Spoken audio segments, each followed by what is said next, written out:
ప్రియమైన సహోదరి సహోదరులారా, మీకు శుభవార్త. 2025 సంవత్సరంలో మొత్తం 365 అంశాలను మీతో పంచుకోబోతున్నాము. జనవరి 1వ తేదీ నుండి ప్రతిరోజు ఒక అంశము మరియు దానికి సంబంధించిన వాక్యమును పంచుకుంటాము. దయచేసి ఆ వాక్యములను వినండి, ధ్యానించండి మరియు ఆశీర్వదించబడండి. దయచేసి సబ్స్క్రైబ్ చేయండి మరియు మీ స్నేహితులతో పంచుకోండి.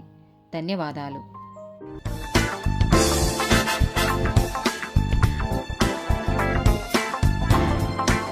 34th day topic నిశ్చితార్థము.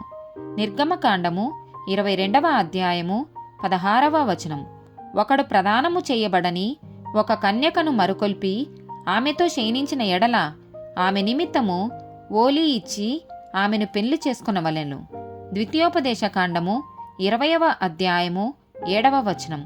ఒకడు స్త్రీని ప్రదానం చేసుకొని ఆమెను ఇంకను పరిగ్రహింపక మునిపే యుద్ధములో చనిపోయిన ఎడల వేరొకడు ఆమెను పరిగ్రహించును గనుక అట్టివాడును తన ఇంటికి తిరిగి వెళ్ళవచ్చును. ద్వితీయోపదేశకాండము 22వ అధ్యాయము 23 నుండి 25, 27 నుండి 29 వచనాలు. కన్యక అయిన చిన్నది ప్రదానము చేయబడిన తర్వాత ఒకడు ఊరిలో ఆమెను కలుసుకొని ఆమెతో శయనించిన ఎడల ఆ ఊరి గవిని యొద్దకు వారిద్దరిని తీసుకొని వచ్చి ఆ చిన్నది ఊరిలో కేకలు వేయనందున ఆమెను తన పొరుగువాని భార్యను అవమానపరిచినందున ఆ మనుషుని రాళ్లతో చావకొట్టవలెను. అట్లు ఆ చెడుతనమును మీలో నుండి పరిహరించుదురు. ఒకడు ప్రదానము చేయబడిన చిన్నదానిని పొలములో కలుసుకున్నప్పుడు ఆ మనుషుడు ఆమెను బలిమిని పట్టి ఆమెతో శయనించిన ఎడల ఆమెతో శయనించిన మనుషుడు మాత్రమే చావవలెను. అతడు ఆమెను పొలములో కలుసుకొనగా ప్రదానము చేయబడిన ఆ చిన్నది కేకలు వేసినను ఆమెకు రక్షకుడు లేకపోయెను.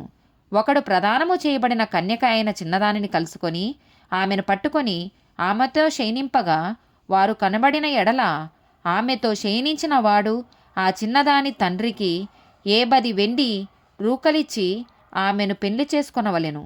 అతడు ఆమెను అవమానపరచెను గనుక అతడు తాను బ్రతుకు దినములన్నిటను ఆమెను విడిచిపెట్టకూడదు.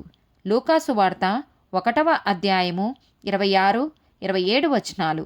6వ నెలలో గాబ్రియేలను దేవదూత గలిలియాలోని నజరేతను ఊరిలో దావీదు వంశస్థుడైన యోసేపను ఒక పురుషునికి ప్రదానము చేయబడిన కన్యక యొద్దకు దేవుని చేత పంపబడెను. ఆ కన్యక పేరు మరియా. మత్తయి సువార్త 1వ అధ్యాయము 18, 19 వచనాలు.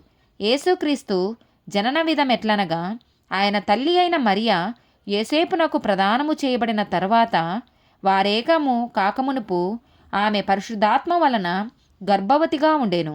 ఆమె భర్త అయిన యోసేపు నీతిమంతుడయ్యుండి ఆమెను అవమానపరచనొల్లక రహస్యముగా ఆమెను విడనాడ ఉద్దేశించెను.